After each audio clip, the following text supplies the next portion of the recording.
Tayo natin makapasok yung iba.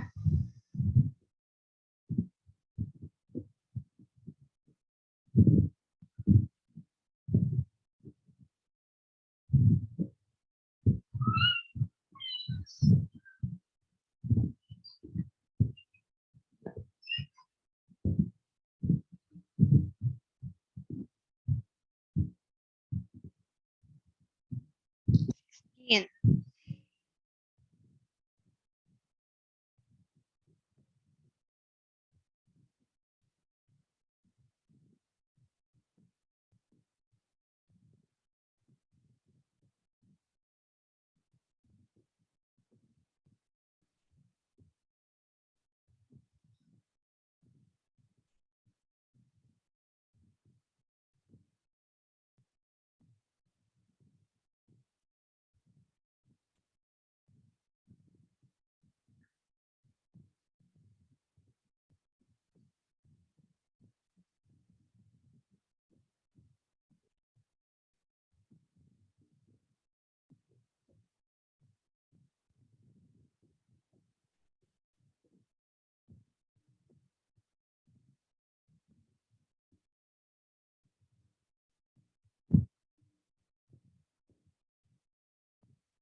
Tayo natin yung iba.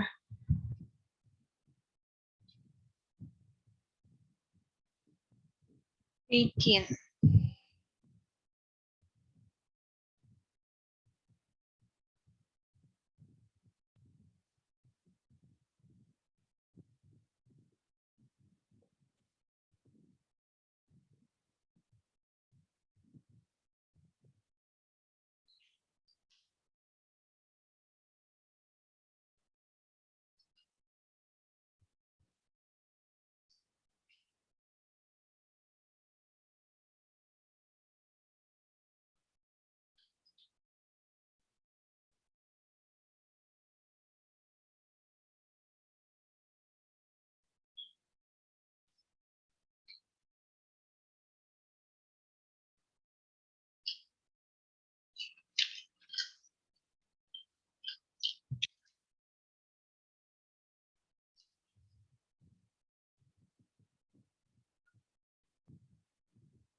Bakit kumonti tayo? 18 na lang tayo. Naririnig niyo ba ako? Yes, ma'am. Yes, ma'am. Yes po, ma'am.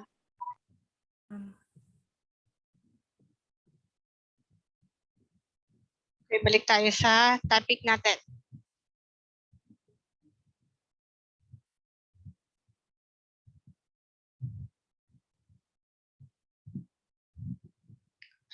There are two types of international financial institution. There are intergovernmental and private. Under intergovernmental, we have World Bank, IMF, yung ADB, hindi ko siya na-edit. That is Asian Development Bank in 1960 and African Development Bank or AFDB in 1964. Ano ba yung naitutulong ng mga banks na yan?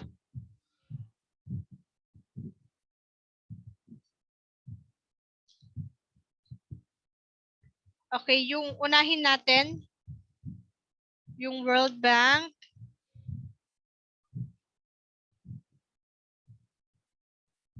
Ay, pumapas.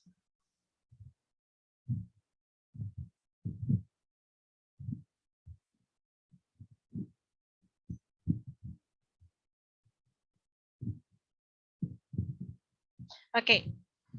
World Bank, IMF, ADF or Asian Development Bank and African Development Bank.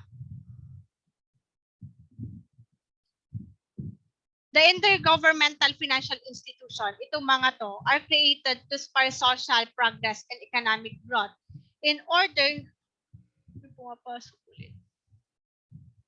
to address and reduce poverty. Yun yung mga goal ng mga intergovernmental international financial institution.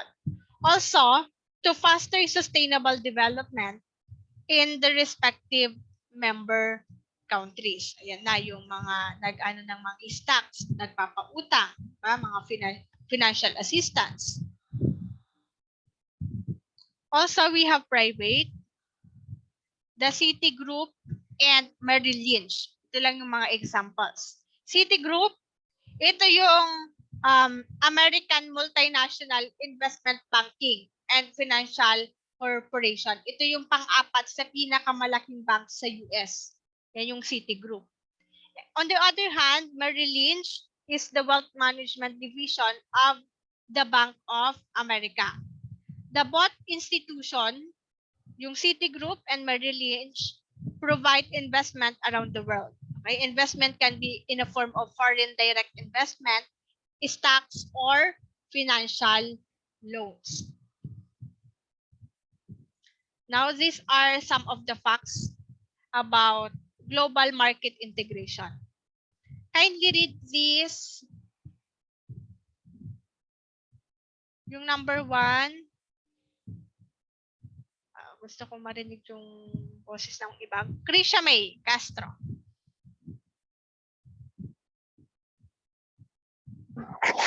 Global market integration did not happen overnight. It was the result of the establishment of a global economy that involved the homogenization of trade and commerce. Okay, thank you, Krisha.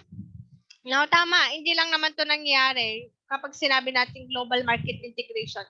Ito yung sabay-sabay na pagtataas ng presyo. Merong unity. Once na tagtaas ang presyo ng karne sa isang probinsya, lahat na yan tataas. That is homogenization of trade and commerce. And it is not only happen overnight. Diba? Lagi yan. How about the second statement?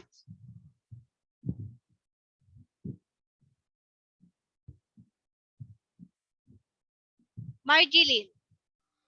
Parang nangingiti si Marjeline. Masaya siya. Bakit ka sa masaya? Makimarites lang ako. Every 1990s, the cities and countries were able to extend their reach beyond boundaries and patterns of the trade and industry because of developments in shipping and navigation. Okay, very good. This was observable in the development of maritime transport throughout history. Yung colonialism and imperialism rose as the new ways of putting orders to the economic interrelations among countries. 'Di ba yung Shein, 'di ba? Hindi naman yun sa Pilipinas, 'di ba? Sa ibang bansa, Amerika ata, 'di ba? Yun yung mga shipping and navigation example. Pag nag-order tayo, punta lang tayo sa application nila, then ayun na, pwede nang mag-order, mag-transact. Diba? Pwede nang ma-ship. Maraming mga shipping companies na pwede nating gamitin. Equity, corporate ownership, management subsidiaries, and central headquarters which supply, distribute goods and services were established through colonialism. Diba? Meron yan sa tayo before, di ba? We are colonized by Americans, Spaniards, di ba?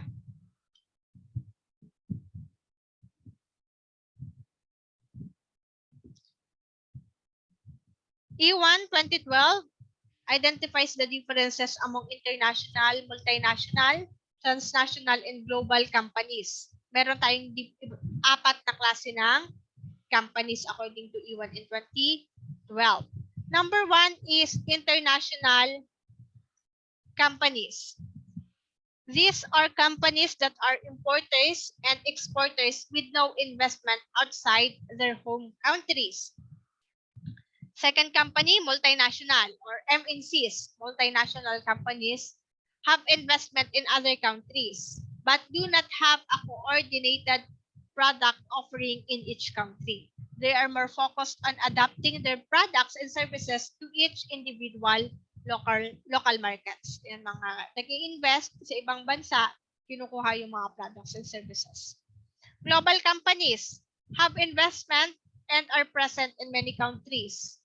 Yan yung halimbawa, Coca-Cola. They typically market their product and services to each individual local markets. And lastly, transnational companies.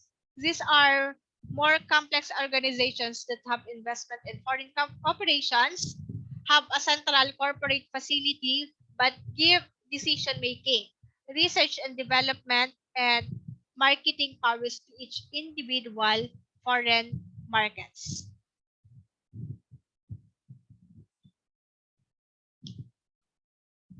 Okay, meron din naman tayong tinatawag na structural periods. Tatlo ito. According to Jerry Fee in 2001, magtatawag na ako ng pwede kong tatanong.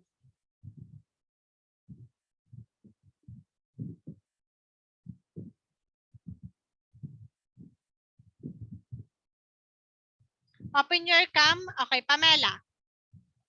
Open niyo yung cam nyo para makita natin ang mukha ninyo. What are you... Okay, good morning. What are the... hindi mo ma-open. What are the 3 structural periods? Investment-based period and trade-based period. Lastly, digital globalization. Okay. Yun po. From the word itself, investment-based period. Dito, yung sa period na ito from 1950 to 1970, ito yung more on investment pa lang sa mga banking, di ba? For the progress of the companies. Second, trade-based period from 1970 to 1955. Ito naman more on buying, importing, and exporting goods and products. And lastly, digital globalization from 1995 onwards. Ito na yung mga gumagamit ng technology. Telephone, phones, computers. Ayan na. Nasa ano na tayo? Nasa digital period na tayo. The ascent of global corporations is a reflection of globalized market integration.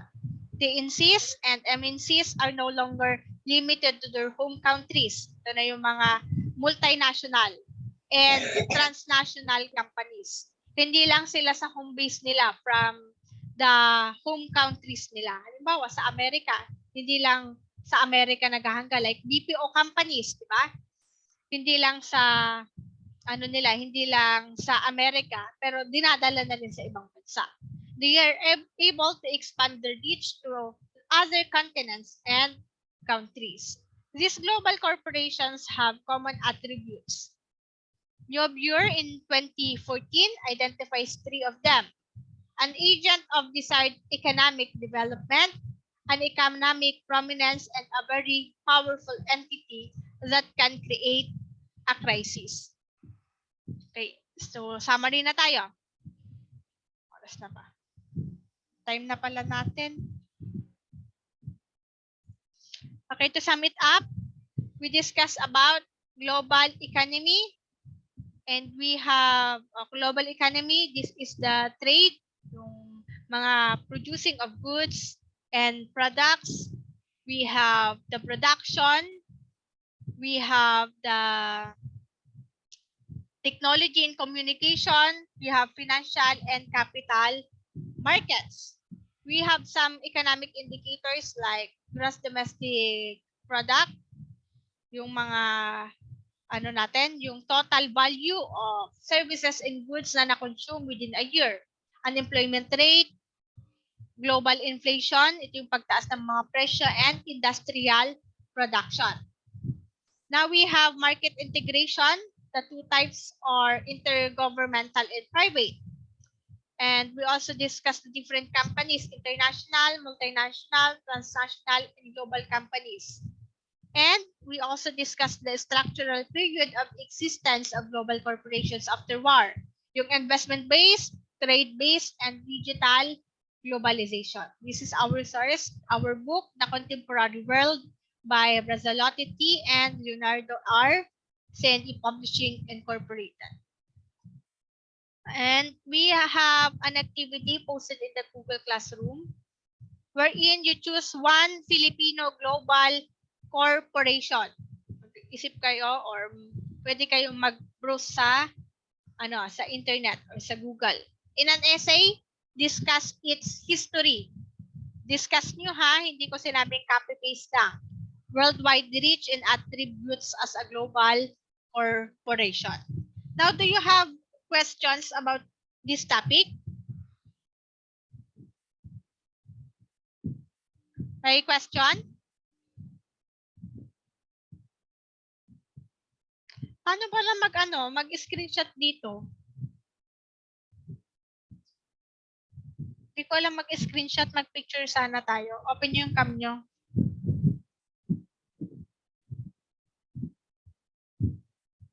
Sino may gamit dito phone?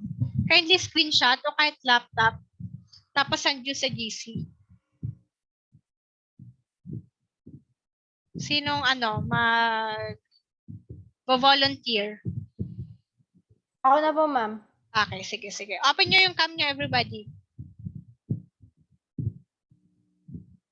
Maria Angela, Pamela, Joyce, Jeffrey, Johanna, and Yuka. Open yung cam. Meeting patapos na ang klase. Okay. Arlene, sabihin mo pag magte-take ka na. Ma'am, di ba po naka-open yung cam ni Angela tsaka ni Pamela tas Yuka? Okay, open nyo. Tsaka si Joyce, hindi pa. Again, sorry po ma'am, di ko po talaga ma-open. Okay, Angela. O sige, okay lang, Angela. Kay ano na lang, pati kay Pamela ba? Walang webcam. Okay, sige, okay na daw silang tatlo. Hindi daw Sige nila po, ma'am. ma-open.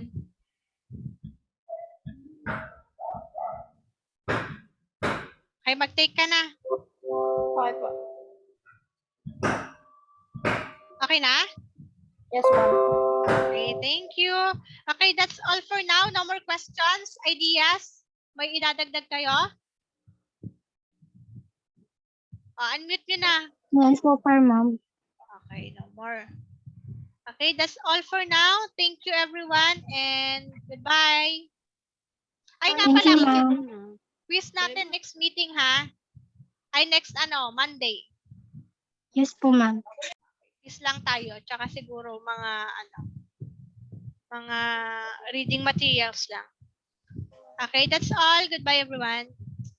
Bye, ma'am. Thank you. Bye, ma'am. Bye, ma'am.